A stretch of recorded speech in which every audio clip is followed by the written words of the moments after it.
as he's brought down to the 28. Third quarter and you've got the lead. You're not ready to go into that 4-minute offense to close the game out, but a running game can really benefit your team right now. On 2nd and 7, Jackson. This is caught. Let's go, boys. Bring it on. Back now in Nashville. And this is a blowout so far as we get set for the fourth quarter. A very one-sided affair. They'll try and run for it on 1st and goal. And he will fight his way into the end zone for a touchdown. A great play there. Ready for the regular season with his 2nd touchdown of the game as his guys continue to put this one out of reach. So another score there, and off to... Oh, look at this. A flip to the kicker. He's going to try to run for it. And he gets in. Well, no one was expecting a fake there, but they add 2 more onto their lead. Oh, boy, rubbing a little salt in the wound there, going for 2 up this big. You know, there's one time when I played, Brandon, and played against a team that was just absolutely pile driving us, and they ended up going for 2 late in the game. And I asked one of the guys, why'd you do that? He said, because we wanted to win by more. That feels like that type of situation. Wow. Well, it could also result in a melee later, though. The Pats at the line, ready to go. And down on the scoreboard, certainly needing to avoid what happened on the last drive, punting the football. Sense of urgency has to take over for them here. They know the score. They know the situation.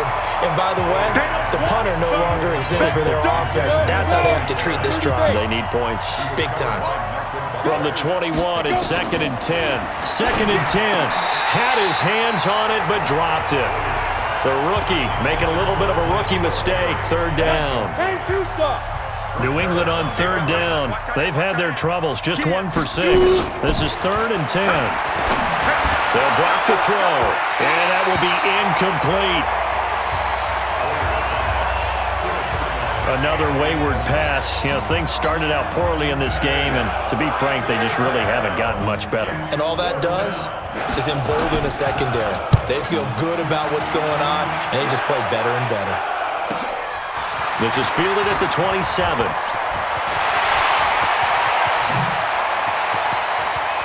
And he's free going down the left side. It's a foot race.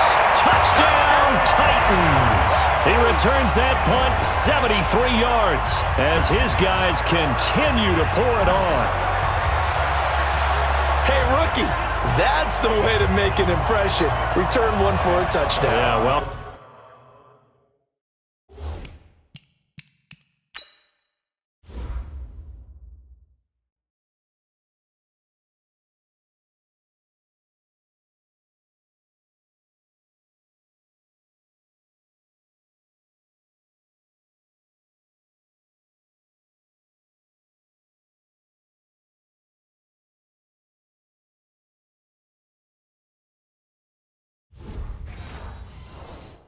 Welcome to the party. We saw him fielding those punts before the game, and it just had a little... Oh, look at this. A flip to the kicker. He's going to try to run for it. And he gets in. Well, no one was expecting a fake there, but they add 2 more onto their lead. Partner, they're up big. They snapped the ball from the 15 for a regular PAT, yet they fake it and get it. Is the kicker's leg tired? What's going on here? I don't know, but defensively, now with this deficit, now you add 2 more onto that. They faked the PAT. That stings a little. It definitely stings, and I know the guys that I played for, they wouldn't be as mad at the opposition as they would have been at us for allowing that to happen. Let's go! Let's go! The Pats at the line, ready to go. These guys had to punt their last possession, and that's become too familiar of a refrain. Too many of these drives just wound up going nowhere. But you know how in baseball, when the pitcher gets a base hit and he's on base, they bring his... Nowhere to escape, and he goes down.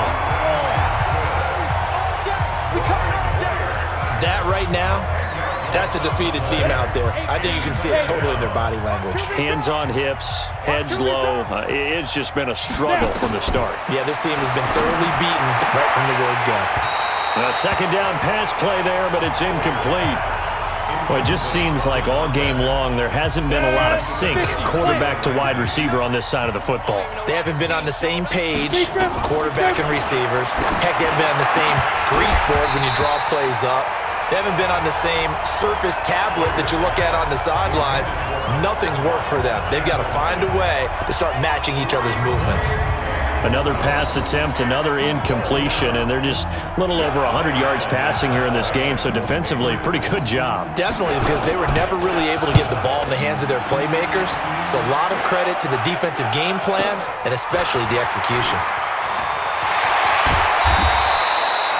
Nice job bringing that one back. 14 on the return. And the Titans are going to start this drive in great field position as they take over 1st and 10. And the Titans getting set to go.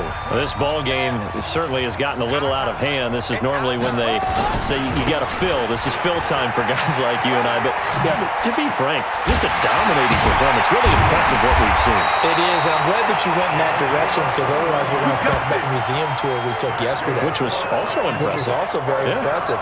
But this game, how they've done it, offense, defense, special teams, they put it all together. And I got to tell you, I am beyond impressed by what I've seen from this team. Right back to him on 1st down. He spins free. And he's tackled a yard short of the marker. Good gain of 9 on 1st down. Bottom line, they want to keep this clock rolling, so they'll take that one right there. They just want to keep falling forward, and they want to put the onus on the big fellas up front in order to bring this one home. Here's the former Heisman winner. It's Derrick Henry. And he will score. Touchdown, Titans.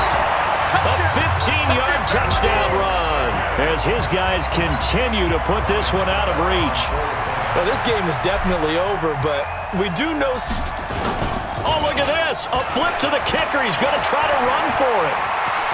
And he gets in. Well, no one was expecting a fake there, but they add 2 more onto their lead. The kickoff team on the field now as they will send this one away. And that'll carry over the back line of the end zone for a touchback. The Patriots offense now, they work their way back onto the field. And right now these guys, they're shuffling a little bit, maybe doubting because 3 straight drives have ended with them punting the football away. Yeah, so you start pointing fingers at each other a little bit, asking a lot of questions. What are you seeing? What are you getting? Maybe trying to narrow down your playbook a little bit and maybe get simpler rather than more complex in order to try and fashion together a drive. Now the first play of the drive there is incomplete. An incomplete pass leads to 2nd and 10 from the 25. They'll look to throw here. Got a man open, that's Harry. 6 yards is the pickup, and that'll lead to a 3rd down. New England on 3rd down. Just 1 conversion and 8 tries, not good. This is 3rd and 4. They'll set up to throw. That's complete to his running back, Burkhead. And he went nowhere. He'll lose yardage back to the 29. He'll wind up losing a yard on the play, and that'll bring up 4th down. That play was well covered, just tried to check it down. Unfortunately, not able to find any yardage on that one. His first punt, 48 yards. This one looks equally as good. And this will get inside the 20 and be touchdown just outside of the 15-yard line. And here comes Tennessee as they get set to take the field. We've got a lopsided game here. I don't know, Charles, what does the handbook say that we discuss when we've got a game like this in the 4th quarter? Hold on a second. Let me thumb to the proper page on that. Know what it says? What? Let's discuss how we got here. This is a dominant performance, where they took control of this game, how they've managed to keep control of this game, and then we go ahead and think about how we're going to leave here and get to the airport. In a lopsided blowout, the roads are usually open. Well, going deep here for Taylor. And this is going to wind up incomplete. The coverage there too strong on the deep ball, and now they face a 3rd down. So the Titans in possession of the football here as we get you reset. And let's see what they've come up with offensively after having time to talk it over. On 3rd down, Jackson is going to flip one out here to his running back. And he'll lose yardage on this one, back to the 13. A pass for negative yardage, obviously no good. Maybe he shouldn't have thrown it, or maybe he shouldn't have caught it. I think we were seeing it at the same time, weren't we?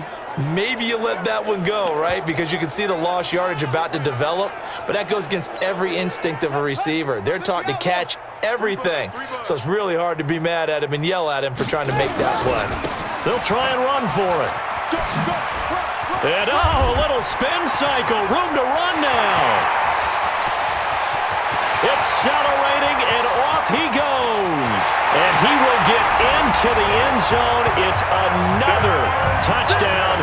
This thing is ugly. Go ahead and give him the hat trick. He's been in the end zone now 3 times. You toss your fedora first, okay? You go ahead and do that. But let's be honest about it. That third...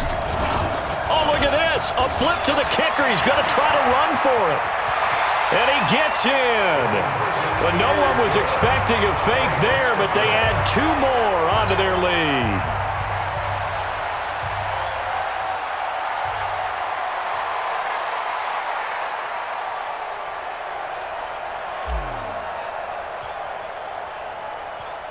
Out is the kickoff unit as they run up and send this one away.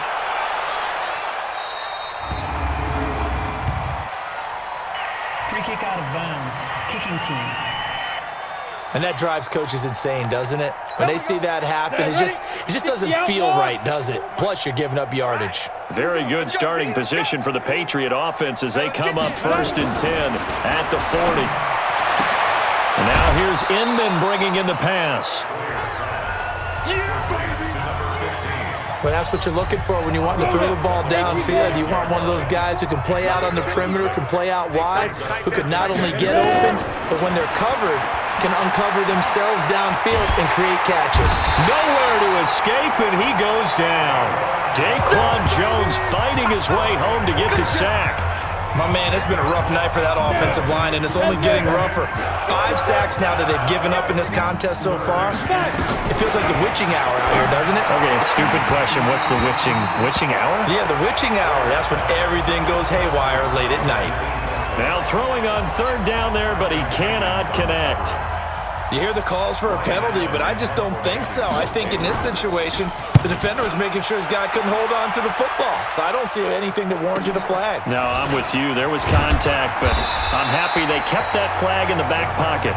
And a 7-yard return following a punt of 45 yards. And possession will switch hands, 1st and 10. The Titans offense now, they get set to head back out here. And 3 timeouts remaining here defensively, but really not much reason to use them at this point as this one is all but over. If they use the timeouts here, it's strictly for show. He's got it at the 15. A big play that time for the Titans. 63 yards. A real field flipper there as all of a sudden they've got a 1st down in the red zone. And despite the late lead, Jackson to throw. And that'll be incomplete. We do have a penalty flag down, however, and let's see what that's about.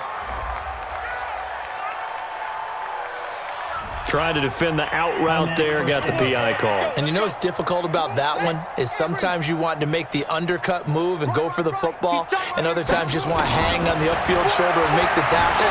I think he got caught in between. And he takes it in for the score on the game's final play, so it doesn't affect the outcome, but a little whipped cream on top to their ending. Or as our friends in Bayou Country would say, that's a little lagniappe, a little extra on top. One of the fun parts about working... Oh, look at this. A flip to the kicker. He's going to try to run for it. And he gets in. But no one was expecting a fake there, but they add 2 more onto their lead. Partner, I think the thing I'm going to take away from this game is that ending. Still hard to believe they score on the final play, and then for some salt on the wound, they go for 2 just to widen the margin. Not to mention, they already had the lead when they scored on the final play. So I don't know if everyone on the team is a fantasy football player, and they're like, hey, get more points for our guys. I don't know what's going on here. Maybe a coach is looking ahead and saying, you know something, the more points we have might be the tiebreaker. But boy, what a way to finish it. So that'll do it. For my partner, Charles Davis, and the best darn crew in the industry, I'm Brandon Gaudin. This has been a presentation of the NFL on EA Sports.